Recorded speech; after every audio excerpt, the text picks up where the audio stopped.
In the spring of 1995, the Philadelphia 76ers were getting word about a local high school player that was creating buzz around the city, a son of a former pro whose game already looked NBA ready before he even finished his junior season. 76ers head coach at the time, John Lucas, was so enamored by the kid that after watching him play just a single game, Lucas invited the kid to participate in a workout with the 76ers. At the workout, the kid did not disappoint. The 16-year-old phenom handing out buckets to 76ers rookie Jerry Stackhouse and showing that his game was NBA ready despite just finishing his junior season in high school. Soon enough, everyone knew about the high school kid and his infamous practice with an NBA team. Fast forward 1 year to the 96 NBA draft, and the 76ers never got their hands on that kid from the workout. Instead, they went with college superstar Allen Iverson first overall in the 96 draft. The kid from Philly ended up getting picked a little later in the draft and eventually did pretty well for himself with another organization.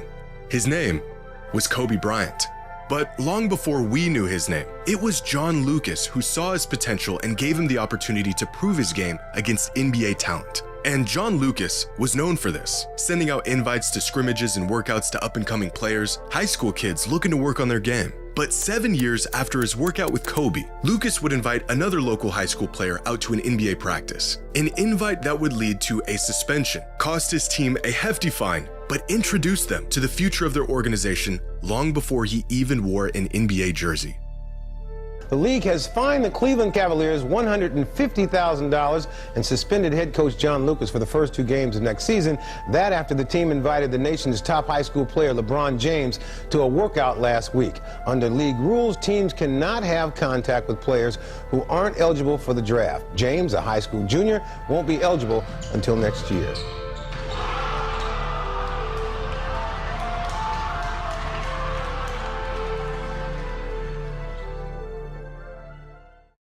Today's video is sponsored by SeatGeek. Football season is back, and if you're looking for tickets, SeatGeek has you covered. The #1 rated ticketing app with over 28 million downloads. On SeatGeek, there are more than 70,000 listed events, from sports to concerts to festivals and more. For years now, I've been exclusively using SeatGeek to find the best tickets for everything, including my Blazers, where I can browse seating, search for tickets, and get the best deals. And with every ticket backed by their buyer guarantee, once I buy my ticket, I know I'm good to go. And right now, you can get 10% off any tickets by downloading the SeatGeek app and using the promo code Jimmy10. Just click the link in the description to download the app and have the code automatically added to your account to use at any time. That's promo code Jimmy10 for 10% off any tickets, only on SeatGeek.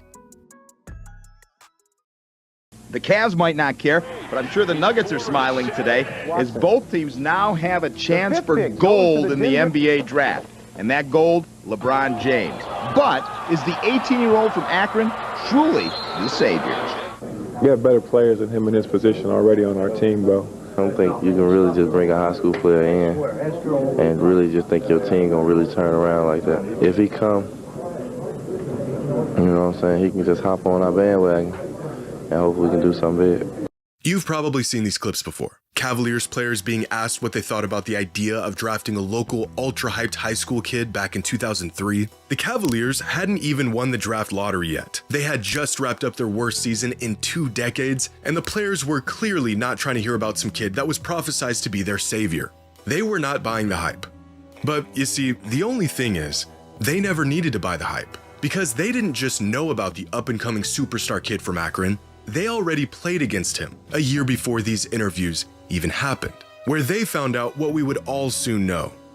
LeBron was better than all of them.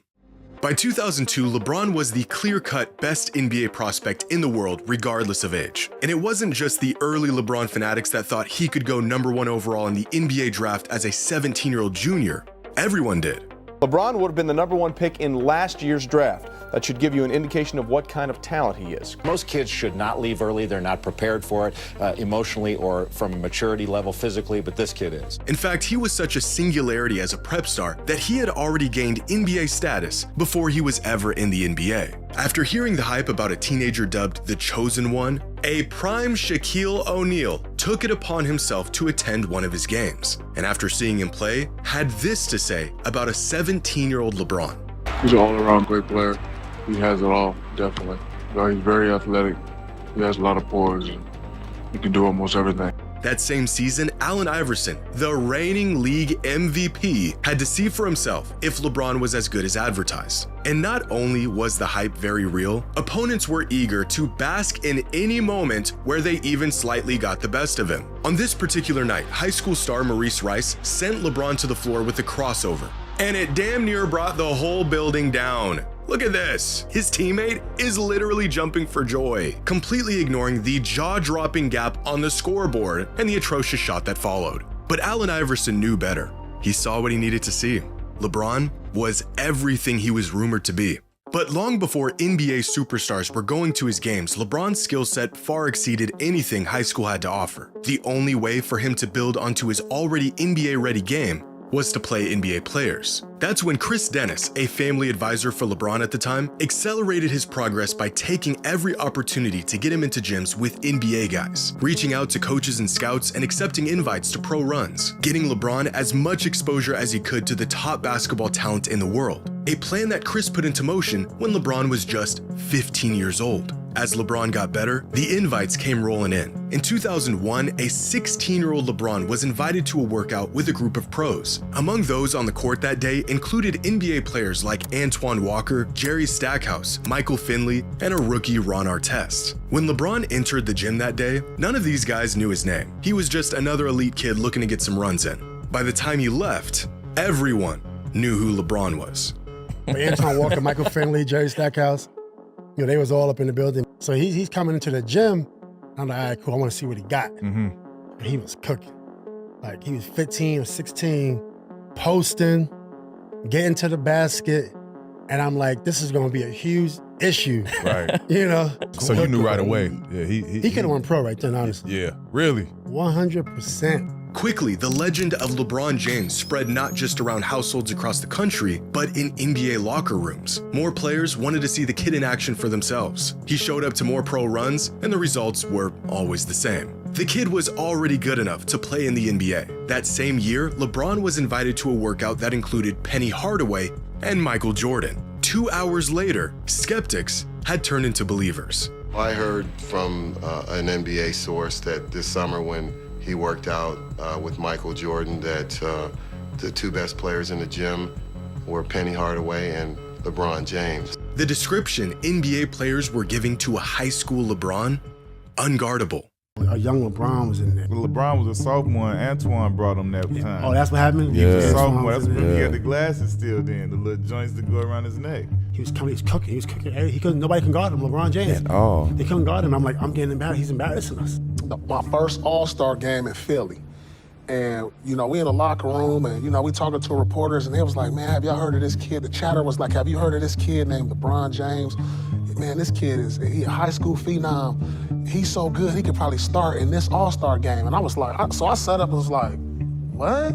This kid, I had to really sit up and say, it's a kid out there in high school this good. And I saw a lot of NBA guys was going out, flying out to see this play. Celebrities, rappers, Jay-Z and all them going out to see him play. I want to know, was he really as unguardable as he say he was? Yeah, we wanted to see what he had and what he could do. It was a 3-on-2. We thought he was going to pass, and it was like in slow motion. The just took off. That's incredible. Yeah. I mean, for a 16, 17-year-old kid to come in and do something like that, you knew that he was going to be that in the NBA. You knew that. After spending the last 2 years playing against the best players in the world and proving very clearly that he was not only an NBA talent, but that he was more than ready for the league, LeBron made an attempt to enter the NBA draft at just 17 years old following his junior season in high school. Scouts and analysts knew that if the jump were possible, LeBron would be the consensus #1 overall pick in the 2002 NBA draft, despite not even playing his senior season. The verdict was out, and the kid was ready. However, the NBA was not. Unfortunately, a jump to the league was not possible according to the NBA's eligibility rules, which stated an athlete must complete high school before becoming eligible for the NBA draft. LeBron's response to the rejection?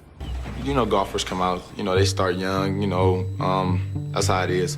But life is not fair. So you just gotta live with life and you just gotta be patient. I've been patient this long, I can be patient for another year. The kid was playing in NBA runs. He was beating up on NBA players, but he couldn't play in the NBA. But he could still do the next best thing. Other note from the NBA, as Peter Vesey first reported yesterday, the league has fined the Cleveland Cavaliers $150,000 and suspended head coach John Lucas for the first 2 games of next season. That after the team invited the nation's top high school player LeBron James to a workout last week. Under league rules, teams cannot have contact with players who aren't eligible for the draft. James, a high school junior, won't be eligible until next year. Coming up next, we'll have more on the...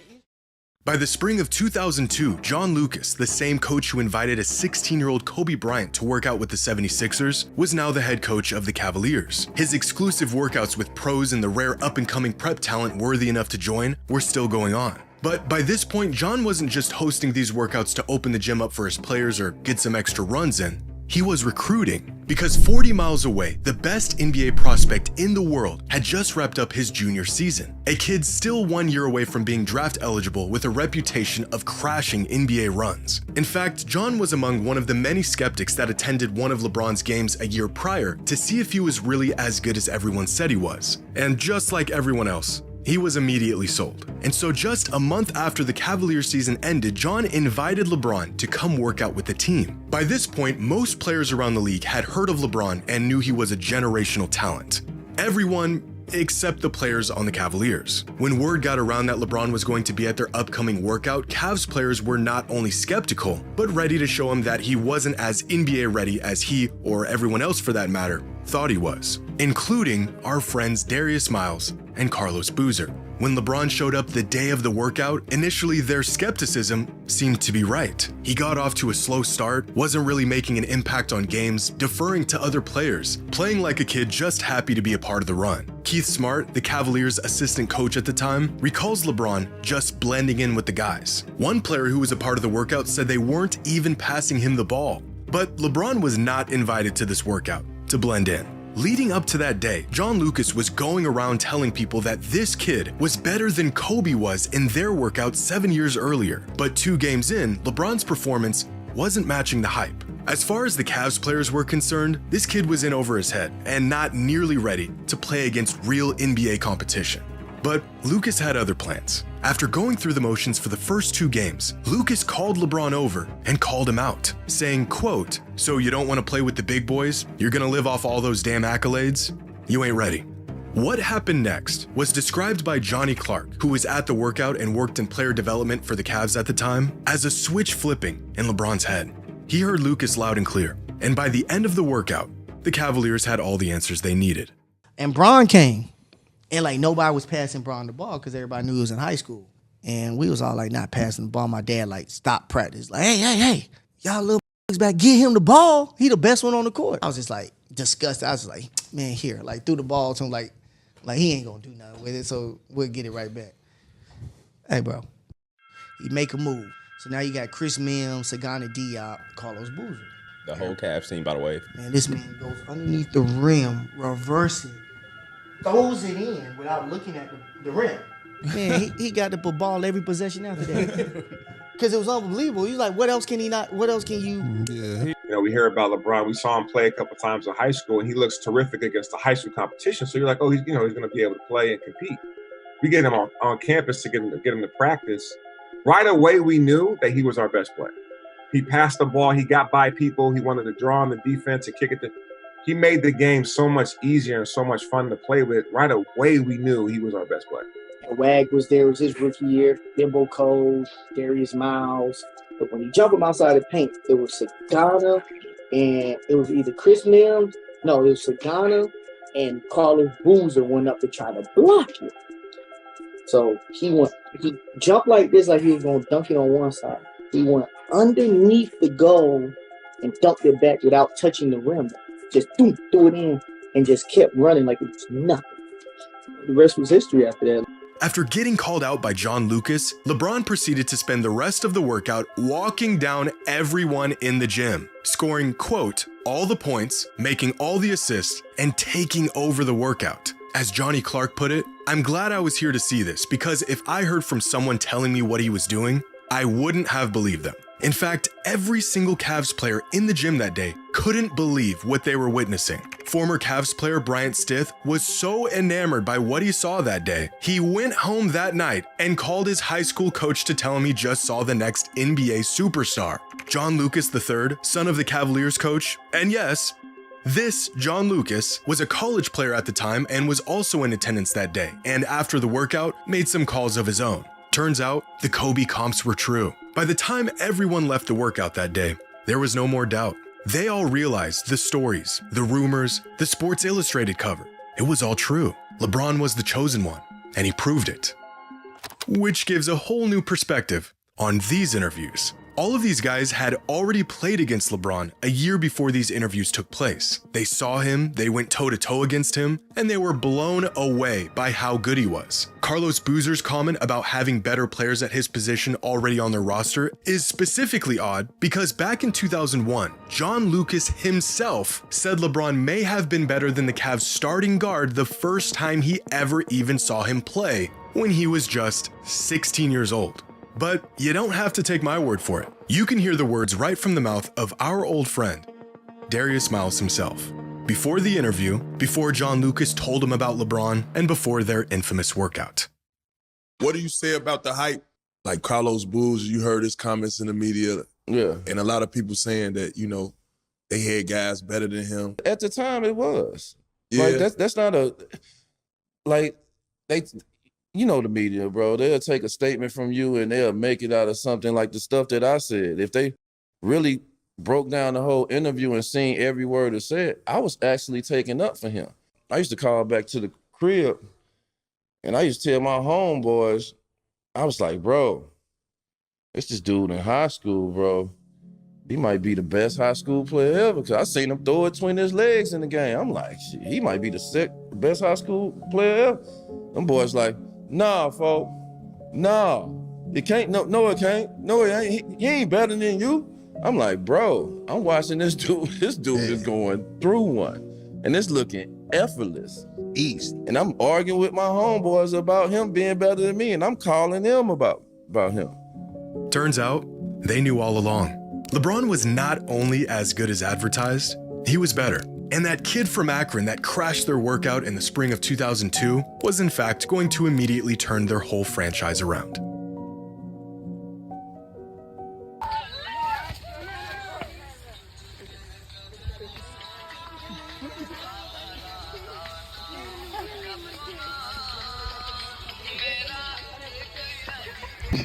आज बहुत बने material bulletin उड़ाते hello guys रे बोरी ना ओए ना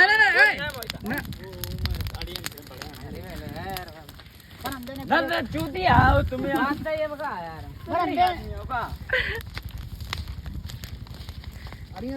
या वाली मेरी है सबरी लपट यार मेरी अड़िया खाई रही का बात वो हड़िया जना वहीं दिखाई पड़ी को बहुत ना गा दी जाए उड़ बोका है बुलाई दे चल बुलाई दे जा करो ना टिल्लू यार तेरे बड़ो लिया नहीं दे यार चल ला लो तेरी के को ना पलटे ले पलटी गई रे राया पहले यार धुआं हुआ चिमनी चल रही यार हटा भाई कान ये बॉडी गेम करो ऊपर लुकवा कोच दी बॉडी लगा के ये का इन बीच में जब इतनी आ गई है नहीं सही बात है अभी वाली बात है अभी ना ले हां यार हल्की दाब लगा दर्द मदीन में लगी अब तेरे नहीं लगेंगे तो छोटा के गान दाब लगाई दे पहले आज डाल रहा है कौन से डाल रहा हो और मेरी हटाई दी बहुत सुअर हो मोई तक दे या फूंक दे मोई तक बाहर फेंक दे ठीक हाँ रेडी लो देखे रहिए ना लौट देख जाओ भाई आगे ना उड़ा दी यार ये भुनी पे ला ये ले आओ रे अरे यार तुम लोग आने में लग रहे बात ला हमें दिखाओ रे तुम मेरे में डाल दे छोटे ओए अब्दुल डाल तो पहले वालों डाल मेरे में हेलो गाइस